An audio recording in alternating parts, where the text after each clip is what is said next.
Hello everyone, Bean here. Yeah, so I pulled this puppy out today because I've got it on the chopping block, up for sale, as you will. I've just got too many guitars, man. I've got too many Charvels, too many Eddie Van Halens, too many Gibsons. So, as cool as this is, I don't play it as much. When I take it out now and play it, I like looking at it, I like playing it. Then when I hang it on the wall, I grab something else and, I kind of neglect it. And, that's not cool. So this is limited edition, made in Korea, but not made in Mexico. And this is the ash body, and they call this the Sunburn Ash. So I'm gonna say it's still about 7.5 pounds. I could probably pull my scale out and measure it, but it's like this is my, Felix the Cat bag of tricks to try to find the scale. I should have thought of it earlier. And the only other thing is to dump it on the bed and get to it. Oh, I think that's something else. So, before I get started, I just want to say I'm not begging anyone to like, subscribe to my channel, because I really don't care. And I'm just going to dump it because I'm getting frustrated now. Dump it on the floor. Yeah, where could it be? There it is. All right. See the mess on the floor? Can you see that? Yeah. So, no, that's not in the right spot. Here we go. That's better. So let me take it off and see what's up with it. Be better if I got rid of the pick in my fingers. So yeah, I'm not one of those guys that will beg, because like I said, I honestly truly don't care. I just do this for fun. And if I have, it says 6 pounds. How is that possible? Let me just turn it off. Turn it back on again. I'm telling you, it feels like 7.5.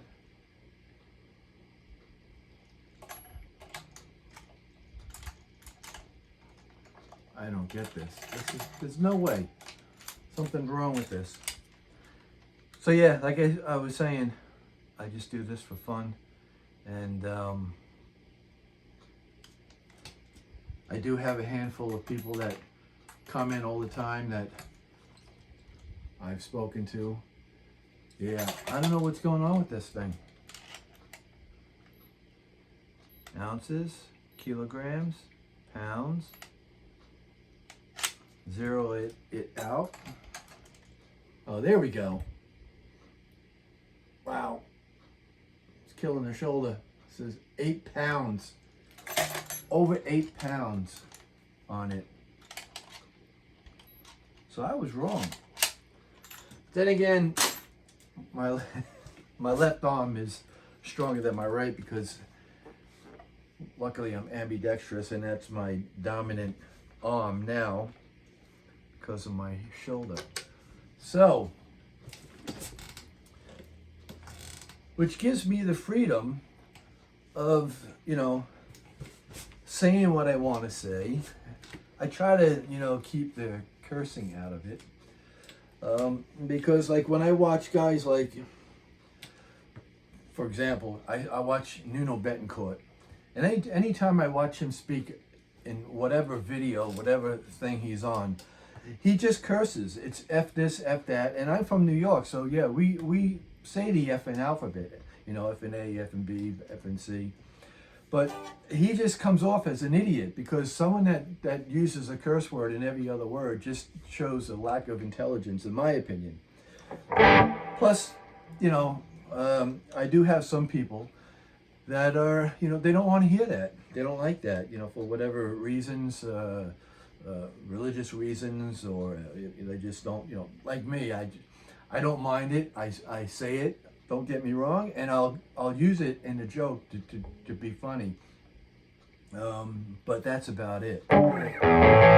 So yeah, I pulled this thing out, and now that I'm playing it, I like it again.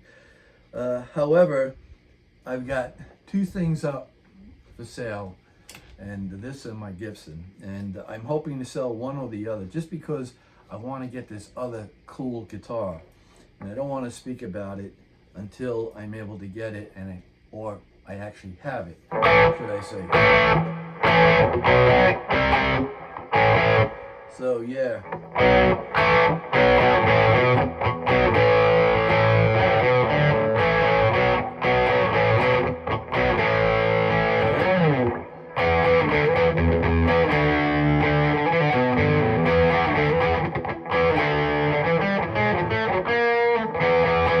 That's just the drive on my pedal. Let me give it some juice, some real juice. Turn this thing on. Yeah. Now we're cooking with what? I don't even know.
Yeah, having some fun, too much fun. So I'm really hoping that the Gibson goes first, only because I love my, it was a USA Gibson Les Paul Tribute, 1960 Tribute. You've seen it before. And the only reason why it's, I'm willing to part with it, because it doesn't have a Floyd Rose. It doesn't have a tremolo, The reason why I'm willing to part with this is because I don't play it as much. And now that I'm playing it now and I'm looking down at it, it looks really cool. It sounds really good. These are the original strings that came with the guitar, and these strings are roached, you know.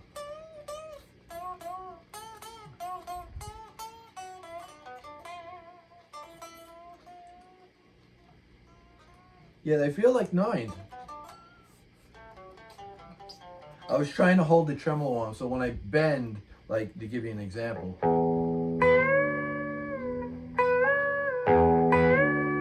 that's what happens. So you could put tens on something with a tremolo, a Floyd Rose, and still have flexibility to bend the strings without, you know, killing yourself. I still like nines. I like the feel of nines. I like the sound of nines. And a lot of people say the sound, you know, the gauge of the strings don't matter.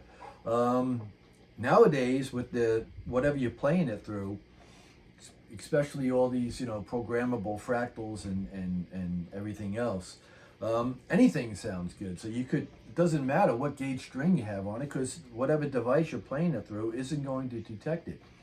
You know, it mattered more like Stevie Ray Vaughan playing 13s and stuff like that, because he didn't use a whole lot of gain on his amp, and a lot of times he played it clean. And when he did, it wasn't really saturated, so you could hear it a lot better. You know, it is louder, you know, the whole bit. But once you plug into an amp and you start using pedals and all, I really don't think the string gauge, for the tonal reason, matters a whole hell of a lot. I just like nines because I like the feel of them. And I had a 7-string once that had 8 gauge, 8 to 42, I think it was the first one. And that was like, it was almost like, I don't know, it felt like it was so, like you could bend it all over the place, flex it, you know, go wherever you want with it. And not feel that tension when you get to a certain height. You felt like you can just go right off the fingerboard with it. So yeah, I know some guys are playing Billy Gibbons and all, and B.B. King used to play with 7 gauge and 8 gauge strings. So yeah, you know, that's not for me. But then again, another year or two from now, look at the arthritis in this hand. I might be having to switch over. So, yeah. What else do I got to say? I don't even know. I don't even know why I started this video, to be honest with you. I think I had an agenda when I came in here, but I forgot what that was. Yeah. I wanted to make a note on a last video that I had, but I don't want to get too far into it, but the thing I said about Richie Blackmore, my buddy that owned the studio, that was a professional bass player that did a couple of albums, was sent to London and the whole bit. He was a good friend of mine. I started off, you know, I met him first when he was managing a rock shop in Family Melody in Patchogue, Long Island, New York. And he was playing since he was a kid. He was, you know, not even old enough to be playing in the bars, and he was playing in bars and all. And real nice guy, I miss him. He passed away just before I left Long Island. And I used to hang out with him. I used to go over to his house for barbecues and go in the pool with my daughters. His whole house was a studio. And he's the one that handed me the Richie Blackmore Stratocaster when it first came out, and I was playing it. And I just was saying to myself, $600 for something I could probably do on a regular Strat. You know, that's not made in Mexico. And he's, yeah, actually, he called me up. And he's the one that had him in his studio and called me up and said, hey man, bring your guitar, because he knows I always played 70s guitars. I had a bunch of them. And he said, bring your guitar down and have Richie Blackmore sign it, you know, you get to come down and meet him. He's right here. And I said, no, I said, I don't want to do that because, and I think I said this before, so many people that I know that met him or ran into him, he wasn't nice to them, you know. So, you know, from what I recall, a lot of them said he was pretty much a prick. He may have changed now, you know, his attitude, because I see him, you know, again, I ran into him. I was fortunate, and he's the, even though I started learning to use my pinky for, he's the one that I got. You know, he was playing that on stage like that. He was playing it live like that. He's like, you don't even need your fingers. You can just use your thumb, kind of thing. So yeah, for that reason, I didn't want to go down and shatter the illusion that I had, because he was my first guitar hero that I could think of.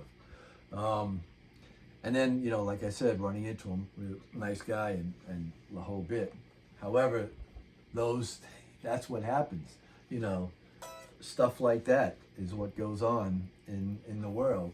And it's like when they do a documentary or they do some kind of like a movie when they did the movie on Ray Charles, and they were saying how he knows, he could pick out what women know how skinny they are by shaking their hand and feeling the size of their wrist.